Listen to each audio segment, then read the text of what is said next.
We are coming up on the end of the year, and in this video, I want to take a look at the games coming this week. Now, we got some games dropping still at the end of this month in November, but as we are heading into December, we have the first week of December games as well. Quite a bit to go over. Nothing too huge, except for probably one game. A lot of notable stuff, though, but December is usually the month where things start tapering off, gets a little bit lighter as we head into the holidays, and then ultimately the new year, where that January, February, March period is probably going to be pretty nuts for new games. So it's going to be nice to have a little bit of a cooldown period, but still some stuff to be looking forward to. So let's get right into it, and let's start things off with Final Fantasy XIV Endwalker. Now, technically speaking, the official full release is December 7th of next week. That's next week, Tuesday, but we are getting the early access release come this Friday on December the 5th. December 7th is actually Sunday, excuse me, but very excited to see Final Fantasy XIV Endwalker drop. Again, this is the climax of this current arc of Final Fantasy XIV, and it's incredible to see how much this game has evolved over the course of the decade. I'm sure you guys are familiar with all of that, but the new key features in Endwalker include a level cap raised from 80 to 90, new jobs, expansive new areas, new tribes and new threats, new dungeons and raids, a new small-scale PvP mode, an additional trust ally, a new residential district, updates to the Gold Saucer, relaxing fun in Island Sanctuary as well. Given it's going to be released at $40, look, this is going to be one you're going to get your money's worth. If you're a fan of Final Fantasy XIV, it's probably been something that you've been following for quite a while, and if not, might be reason to check it out. Remember that Final Fantasy XIV is free to play up until the end of the Heaven's Ward content, and that's a sizable amount of content. Like, as far as free offerings go on the PlayStation Store and PC, in fact, it is a lot of content, and you get a lot of great value for literally nothing. So, yeah, it's literally just free content, and then ultimately, if you do want to buy the additional content, you get great value out of that, to be perfectly honest. Endwalker was initially supposed to launch in November. Thankfully, we'll be getting it in December. Next up, here's a game that I am incredibly excited for. The next game from Heart Machine, and that is Solar Ash, coming to PlayStation 4, PlayStation 5, and PC. This is one that I've been looking forward to for quite a while. Solar Ash is the second game from Heart Machine, the creators of the award-winning 2016 game Hyper Light Drifter. Journey through a surreal, vivid, and highly stylized world filled with mystery, wild high-speed traversal, endearing characters, and massive enemy encounters. Visually, the game does seem to be a level up from Hyper Light Drifter. Definitely doesn't have that old school pixel art graphics, to say the least, but its presentation style is incredibly atmospheric by the looks of it, and it's very unique in its stylization. Again, incredibly stylized by the looks of it, and hopefully that's executed well in the full game. This is one that saw a little bit of a delay as well, but it'll finally be dropping this week, December the 2nd. It is a little bit more of a pricier title than Hyper Light Drifter at $40, so hopefully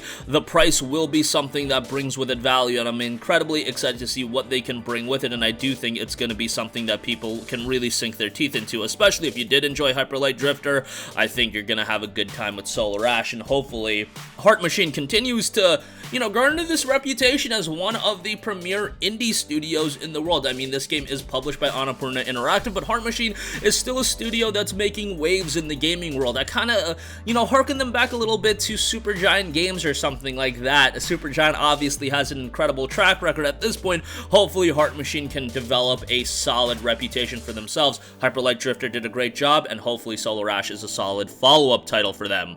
Next up, we have Chorus. Chorus is a brand new sci-fi single-player action-adventure game that notes take control of Nara on a quest to destroy the dark cult that created her, unlock devastating weapons and mind-bending abilities in an evolution of the space combat shooter, along with Forsaken, her sentient starfighter, explore ancient temples, engage in zero-gravity combat, and venture beyond a waking reality. This is a game that definitely hasn't gotten a lot of buzz leading up to its release, and I don't really know why. It is coming from Deep Silver, who have published some notable titles, being priced at $39.99, again a little bit on the pricier side, but at the same time, from a presentation standpoint and a visual standpoint, it does look to be, a bigger budget game. Lead Nara, an ace pilot facing her haunted past and forsaken her sentient ship. Their quest for redemption will take them across the galaxy and beyond the boundaries of reality as they fight to unite resistance forces against the Circle and their leader, the Great Prophet, at all costs. Enter a dark new universe teeming with mystery and rife with conflict. Explore epic locations such as sprawling space stations and strange planes of existence beyond our own. Engage in exhilarating zero-gravity dogfights from epic cosmic vistas to tight crystalline corridors. Chorus balances the scale and spectacle of space exploration with frenetic, fast-paced action. Might not be something everybody's gonna pick up at its launch price of $40, but definitely something to keep on your radar, added to your wish list if nothing else, and we'll see how it turns out on December the 3rd. Next up, we have The Plane Effect, a dystopian isometric adventure following a lonely office worker as he attempts to return home in the face of impossible odds. Experience a remarkable journey expertly brought to life with gorgeous visuals crafted and tailored by VFX experts. The game did drop on Steam back in September, got a mixed reception, 32 reviews, 68% of those positive, so it's not like you got all negative reviews. It has a really cool art style, definitely something that I think will compel players right from the get-go and will at least make them take notice of the game. How it overall turns out, I don't know, but it will be coming to PlayStation this coming week, so hopefully it does get a little bit of buzz. It's dropping December the 2nd. Next up, we have Warhammer 40k Battlesector. Yes, this game is finally dropping on PlayStation as well. Been a little bit of a long time coming. I guess that's a little bit of an oxymoron, but you guys get the idea. The game is finally dropping this week on PlayStation as well. Been out on PC going back to July of this year. In the grim darkness of the far future, there is only war. Experience every bone-rattling explosion and soul-crushing charge in Warhammer 40k Battlesector, the definitive battle skill game of turn-based strategy and fast-paced combat that takes you to the battlefields of the 41st millennium.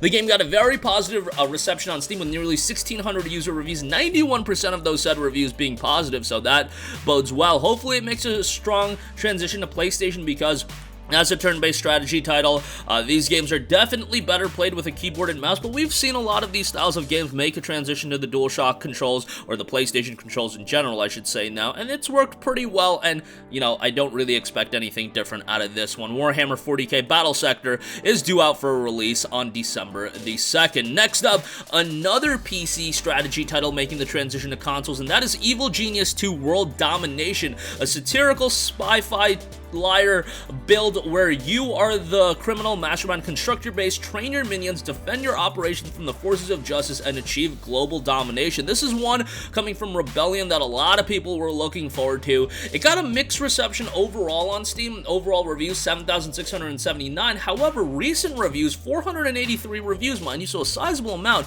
87% positive on that end, so that is a, you know, pretty sizable shift in the reception of this game from the Steam community. Goes for $39.99 on PC. Would imagine a similar price point when it drops on consoles as well. We'll see how the game ultimately does turn out when it does drop on November the 30th. Next up, we have Beyond a Steel Sky, another game that released on PC back in July of 2020. Now it's coming to PlayStation, and this is a cyberpunk adventure game from multi-award-winning Revolution comes Beyond a Steel Sky, a groundbreaking 3D adventure thriller set in an AI-driven future. Subvert the world, hack the systems, and solve dark conspiracies to uncover the devastating truth. Definitely seems to be a title that has a story influence in the story-driven design. 88% positive reviews on Steam, 711 reviews, so that's pretty good. And I know the cyberpunk genre doesn't, you know, have the best reception based on one little big game, to say the least, that came out somewhat recently, but this is one that was already released on other platforms and received pretty well, so hopefully it is received well on PlayStation 4, and it'll be coming to Nintendo Switch, Xbox One, and Xbox Series X and PS5 tomorrow, November the 30th. And lastly, do want to give a shout to Danganronpa Decadence, coming to Nintendo Switch tomorrow. This is one that I am incredibly excited for. To see Danganronpa come to the Nintendo Switch, I think is going to be awesome. Invites a new host of players to actually try out the franchise, and it's a franchise that has been getting quite a bit of buzz in recent years, given that it's been released on the PlayStation Vita, and more so since the release on PC, as well as the the PlayStation 4 release with the Danganronpa 1 and 2 collection, as well as Danganronpa V3. And now you're getting all 3 games on Nintendo Switch, all in one collection for $60. That is a great pickup, and even if you're not the biggest fan of visual novels, try it out. I guarantee you give 45 minutes to Danganronpa 1,